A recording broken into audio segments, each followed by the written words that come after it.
Israeli বিমানবন্দরে ক্ষেপণাস্ত্র হামলা চালিয়েছে হুতি যোদ্ধারা। ইসরায়েলি সেনাবাহিনী বলেছে যে তারা ওই হামলা প্রতিহত করেছে।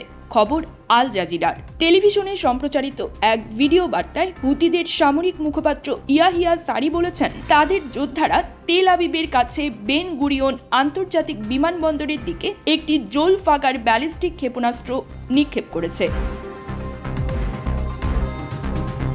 তিনি বলেছেন যে উৎক্ষেপণ সফলভাবে তার লক্ষ্য অর্জন করেছে, কারণ এর ফলে ৩০০টিরও বেশি ছোট বড় শহরে বিমান হামলার সাইরেন বেজে ওঠে, যার ফলে লাখ লাখ ইহুদি আশ্রয় কেন্দ্রে ছুটে যায় এবং বিমানবন্দরে বিমান চলাচল বন্ধ হয়ে যায়। সারি প্রতিশ্রুতি দিয়েছেন যে হুতিরা গাজায় গণহত্যার অপরাধ প্রত্যাখ্যান করে ইসরায়েলের পাশাপাশি লোহিত সাগরে ইসরায়েল সংযুক্ত জাহাজ চলাচলের উপর তাদের আক্রমণ চালিয়ে যাবে।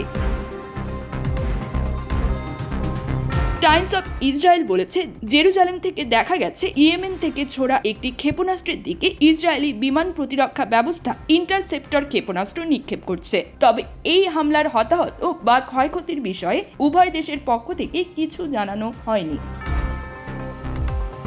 News desk, beach Bangla 24।